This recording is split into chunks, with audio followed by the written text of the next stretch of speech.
Disclaimer, please do not attempt to contact anybody that comes up in this video, anyone's name, anybody I mention, anyone I talk about. This is all my commentary and opinion. I'm no expert at any of this whatsoever. I'm just a total outsider looking in. Viewer discretion advised. The trigger warning. There are some graphic and very disturbing details relating to crimes against children and humanity in this lawsuit. So let's get right back into it where we left off. We are going to talk about Havsgard and his history of allegations that aren't necessarily related to Bogdan. This is about his sister and a foster daughter. First, we'll talk about his sister and her reports on what he did to her when they were children. Okay. Havsgard is the oldest of 7 children, 4 boys and 3 girls. When Havsgard was 12 to 18 years old, he repeatedly, it's always the simple words, isn't it? It's always the simplest words I have trouble pronouncing.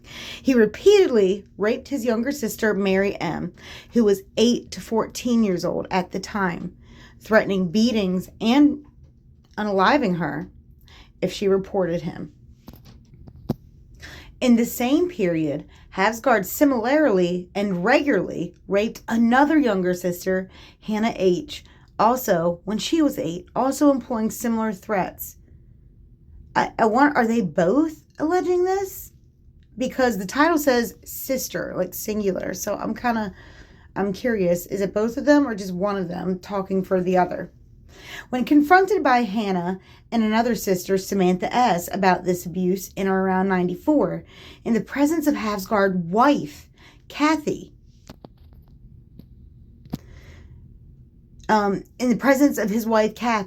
Havsgard reluctantly admitted it, but told Samantha S., "I don't need this drama. Don't bother me with this." Whoa. So he admitted it, but said that he doesn't really have time for it. Or he doesn't need the drama. I'm really curious which sister it is that's reporting this, or if it's both. I really want to know, because it does kind of matter. At a later point, Samantha S. is not the one who is not the sister who is alleging this happened to her. This is the third sister. At a later point, Samantha S. concluded she had to make sure Harvest Riverside knew that her brother was a danger to children. She found it strange that Havsgard's big ego, bullying, and volatile temper had not already set back his career. Given what she knew about his voracious sexual interest in children, she thought it likely he had been abusing them as a minister too, and worried it was all being covered up to protect Lowry and Harvest Riverside.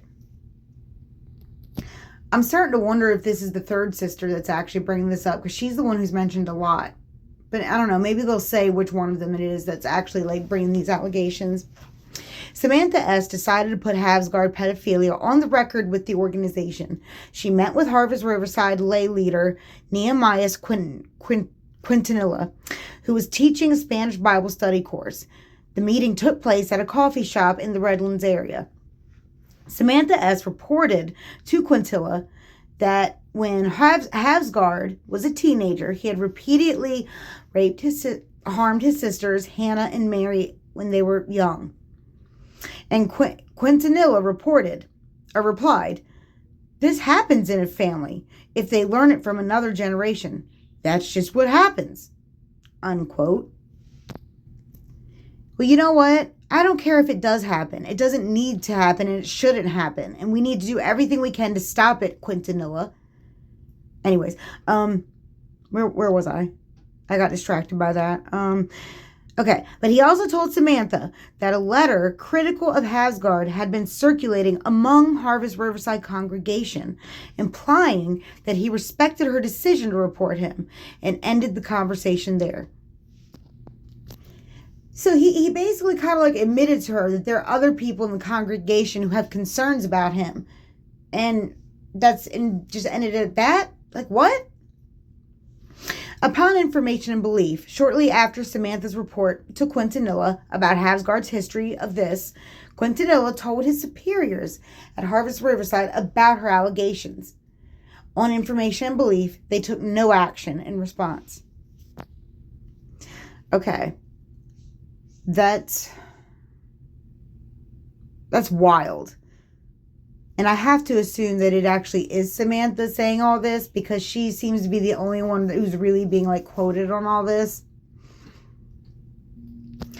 But anyways, excuse me. So now we get to his foster daughter. And trigger warning, this gets very graphic. So, you know, it gets graphic. While a pastor at Harvest Riverside, Havsgard also did this to his foster daughter, Julia J., starting in or around 86, when he was in his late 30s and she was 15 or 16. Julia J. reports, "One day I was at the dryer, and Paul came up behind me and pushed himself onto me. He was erect, he knew my history, and that being molested was what put me in foster care to begin with. I froze. He backed away and left the garage." Shortly thereafter, when Julia J. was in her bedroom, Havsgard came in, crouched down, slipped his hand in her underpants, and inserted his finger into her anus. Before he put his finger there, he put it in his mouth as though he had done it many times before. Every time he did it, it was the same thing. I lived there for over a year and a half. It happened 5 or 6 times during that period. And yeah, you can tell typically when someone is used to doing something a certain way. Like, y'all remember when that P. Diddy video came out with Cassie? I thought it was wild. Like, you could tell immediately this was something he was used to doing, something he did quite often. Because listen, he didn't miss a beat. He had that towel wrapped around his waist, held onto that with one hand, beat her up with the other hand, picked up all of her stuff, never let go of the towel, grabbed her and dragged her down the hall. Never missed a beat, never let go of the towel. This was something he was used to doing. No, that's just my opinion. Okay, we get into Kathy Havsgard, his wife. Now, Kathy's own marriage to Havsgard was long troubled, in part because of his compulsions. We talked about that in a previous video, how she wasn't comfortable. Well, we'll see. I'm sure she'll bring it up again. He did not want to have sex with her. And when they did, perhaps 2 or 3 times a year, he only wanted it anally, which she disliked. And also oh my God, how is that even possible? I can't even say that out loud. That is disgusting. That is someone who hates women right there. That is someone who despises women. If that actually turned him on and that's what he wanted to do, is urinate inside of her, that just, like, wow, in my opinion, tells me everything I really need to know about this guy and how he feels about women. Dang. Havsgard had also told Kathy that during his time in the Navy, he had strong sexual feelings for a man whose name he would shout out during their sporadic interactions. She believed that he had had sex with this man, but he had denied this, and she had reason to believe that oh my God. Oh my God. She had reason to believe that he had done this exact thing to a 4-year-old girl. Why did she have reason to believe this? Why would they drop that in here? Now that is satanic. Sorry, that's my birds yapping. But that is satanic. If I ever heard of anything that, like, if that's not satanic, like, if she had reason to believe this, did she stay? Did she leave? Did she report this to somebody? What did you do, Kathy? When did this happen? Was this when you left him? Or did you just find this out? Like, you drop something like that on people and then you just don't say, let me continue. Despite her unhappiness, Kathy felt a strong Pause a minute. You want to talk about duty, Kathy? You want to talk about duty? What about your duty to humanity? What about your duty to children, to the innocent who have no one to advocate for them, who cannot advocate for themselves? What about your duty to them? Did you bring this up to your pastor? Did you bring this up to Pastor Lowry about what he did to that 4-year-old? Anyway, one that had been reinforced repeatedly at Harvest Riverside and by Lowry. You know what? But you know what? Pause. You can't just blame him either. You know what I mean? You can't just say, well, he suggested we stay together. I don't believe that. And even if he did, so what? But I don't believe that. I really don't. I think that's just a bunch of bullcrap. I mean, I believe everything else about Lowry, but this woman, I'm having trouble believing anything that Kathy says if she's just going to sit there and know what her husband did to a 4-year-old. And maybe I need more context. Maybe she did report it. Maybe I just need more context. It just really upset me, and I can't get it out of my head. But I'm going to continue. She didn't want to go. She didn't want to go to Romania, and she was still grieving the loss of her teenage daughter and caring for her and Havsgard's elderly parents, and wanted to be close to her children and grandchildren. But Havsgard wanted to go. And Laurie said it was her obligation to go with her husband. It was her obligation. But we see why that the church and Laurie specifically wanted Kathy to go with Havsgard. That, you know, they didn't want him just to go by himself. It's because they wanted a wholesome married couple to run this place, to run these homes, because it would look bad if it was just a solo guy by himself. You know, they needed that wholesome couple. It's a big tactic that like a lot of pedos and stuff will use, is like they'll have a woman, or if it's a woman, she'll have a man or whatever, to disarm the victim, to think that, you know, everything's on the up and up, when, you know, it's a tactic they use. So Kathy joined Havsgard.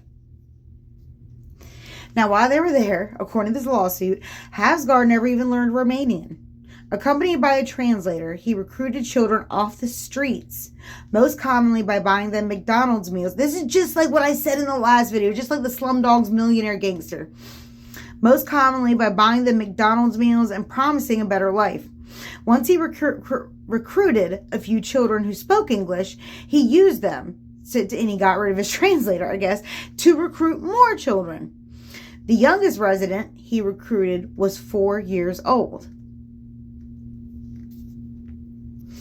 Now, funds raised by the defendants in California paid for everything to keep this operation afloat in Romania.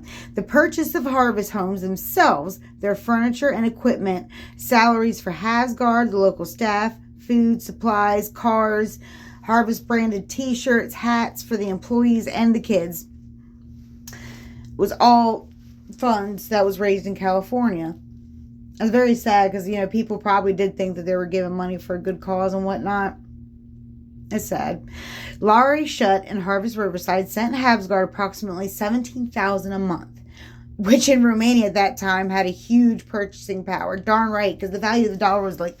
Anyways, I'm not going to get into the economics. By comparison, Steve Quarles, an American minister working in Romania at the same time, was able to provide for his family of 8, run 3 different churches, and pay an assistant, all for $1,400 a month. So yeah, $17,000 a month was a lot in Romania. It was a lot. Defendant sent the funds from California directly into Havsgard's personal bank account. From there, he transferred funds for the Harvest Homes operation into local foundation's Romanian bank account based on requests from the local finance director, Eugene Roman. Roman did not have visibility into what Havsgard did with the rest of the money. So there was like no whatchamacallits in place, no checks or, you know, to make sure that he was spending money how he should have been spending it. Okay. The winter 2002 edition of the Calvary Chapel magazine. Now remember, Harvest Church was Calvary Chapel. They're still associated, so just remember that. Had an 8-page article called Saving One Child at a Time, Harvest Romania. Instead of Harvest USA, Harvest Romania. Oh, that name is so creepy. I mean, it just really irks me and gives me, you know, a really really nasty feeling. I don't like the name Harvest Romania, just like I didn't like the name Harvest USA. It's gross. It's weird. Okay. Saving one child at a time, Harvest Romania. And this displayed many gripping photos of Romanian street children, illustrating the moving story of Harvest Riverside's decision to establish a network of children's homes in Romania under Havsgard. The article quoted Havsgard as being, quote, concerned about pedophiles that travel throughout Europe to engage abandoned children in their perverted practices. They find Romania's street children easy prey, unquote. And here is a clip from that magazine article, the Calvary Chapel magazine. Picture of Havsgard himself, the man of the hour right here. With a weird looking glaze in his eyes. I'm not sure what he's got going on there. I don't know if that's our guy Bogdan with him. I'm not sure. But this is the piece of the magazine article. That kind of looks like him right there, actually. I don't know if it is, though. But yeah, there's something really creepy about that name. Don't you all think? I mean, am I the only one who finds that really creepy? Let me know. Page 15 of the winter 2002 edition of the Calvary Chapel magazine asked for donations to help Havsgard's work and list the same phone number that Harvest Riverside used for its day-to-day business in California. This number was also listed on Harvest Riverside's website at the time. Fundraising materials in the United States for the Harvest homes also listed Harvest Riverside, California phone numbers as the method of contact. Defendants sought publicity in other outlets in this period, including Christian Science Monitor, which refers to Havsgard as the director of the Romanian branch of the California-based Harvest Foundation. And he appeared in some other publications, and here we get to here. After several months at rented premises in Ianakalu, Havsgard received funds and authority from Lowry and Harvest Riverside to buy a property in Bufti, a suburb about 25 kilometers northeast of central Bucharest. And the children moved there just before Christmas in '98. Owning the Bufti property allowed Havsgard to increase recruitment. Well, I'm sure it did. By 2000, Laurie authorized the purchase of 2 more homes to house the growing number of children in Havsgard's care. One in the district in North Bucharest for housing girls and young boys, and a smaller one in Strada Barlogini, mostly for boys. And here's what the home looked like in 2017. Maybe it looked better in 1998 or whenever he bought it. So yeah, and then by 2000, Laurie authorized this purchase for 2 more homes for girls and boys, and one for just mostly. I don't know what that means. What does that mean? Mostly boys, or was it just boys? That doesn't really make much sense. Maybe he just, I don't know. So, yeah, and it goes on to talk about how the cops, once they started to get more well-known around the area, the cops would bring the children.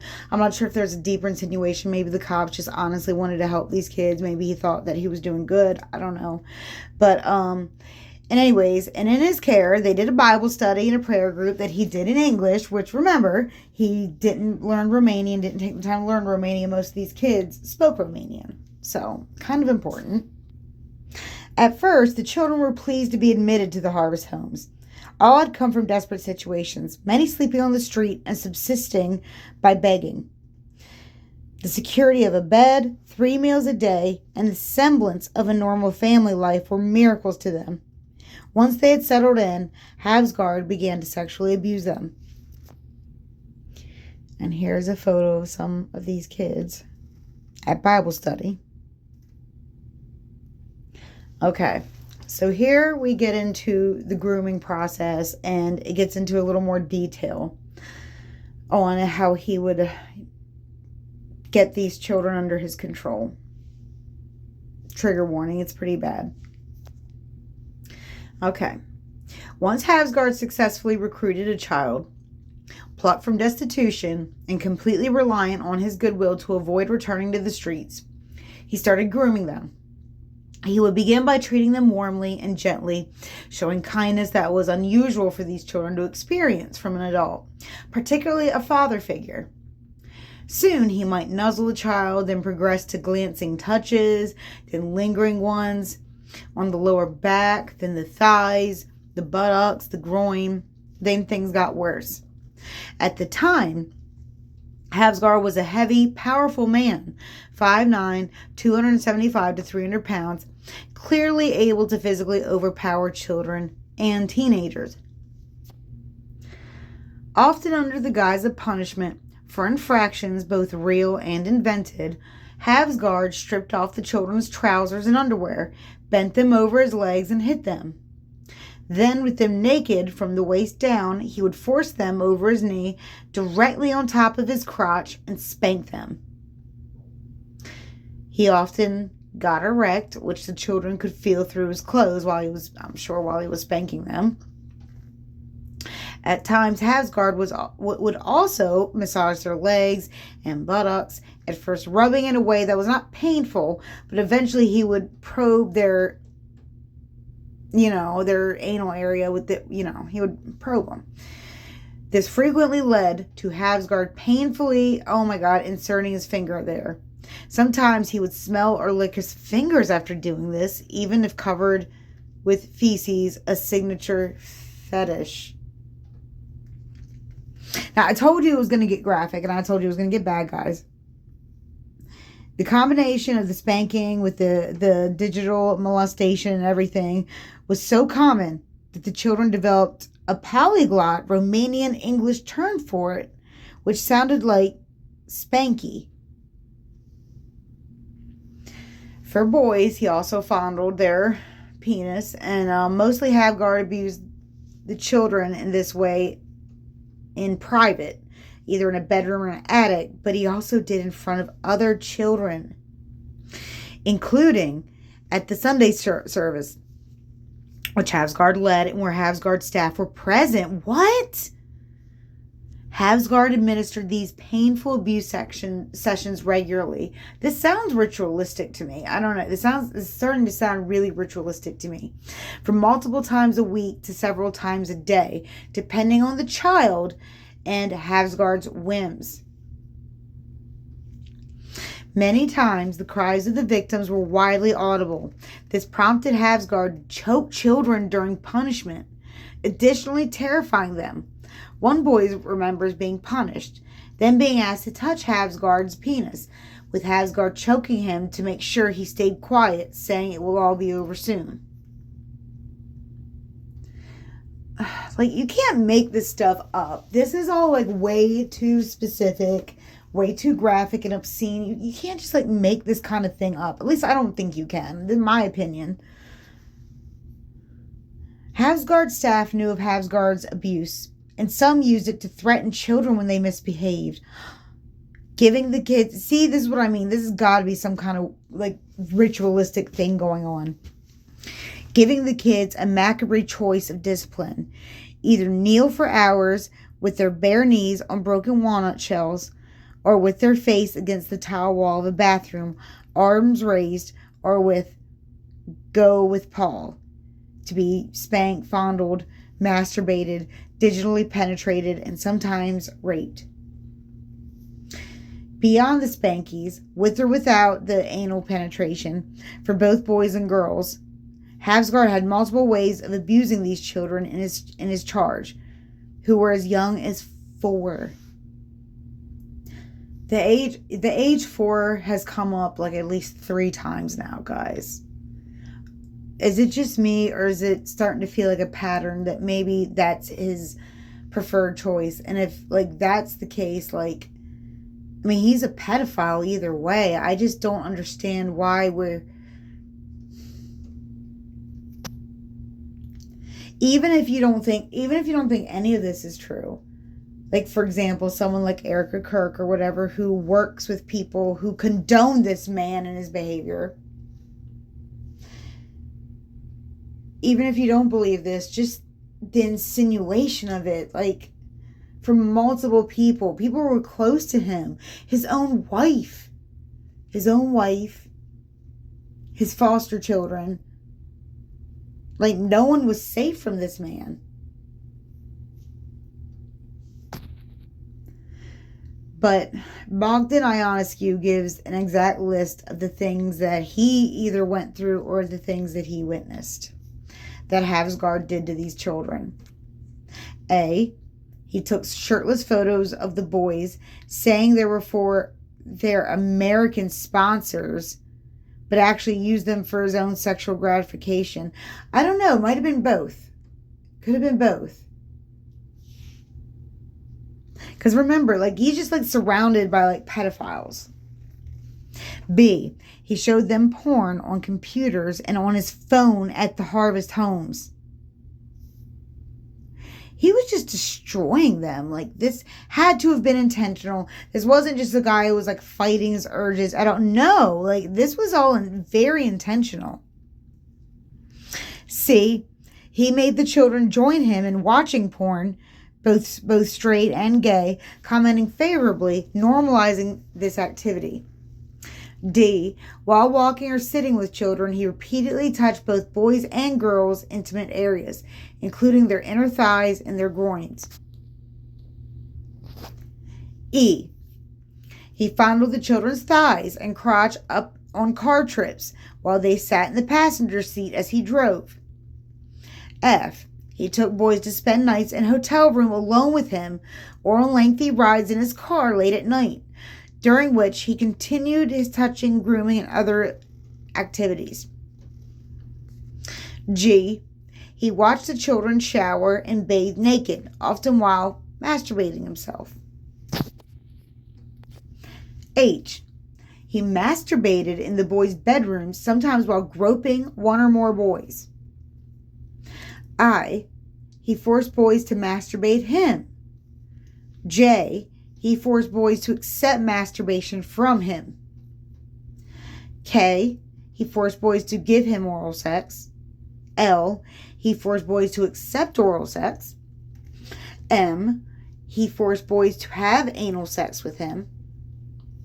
N, would remove fecal matter from the children and lick it off his fingers. O, he took and kept videos of these encounters with boys and girls, which was child porn. So he was taking videos of it. This is the toxic part of the Christianity that I think Candace Owens was talking about. Although she needs to do a little more research on her own religion and their background with gaslighting, child trafficking, and things of this nature. But it's the same principle, is when they use these religions to excuse this behavior, to cover up this behavior, to say, well, God, you asked for forgiveness. God forgives you, so we need to forgive. And no.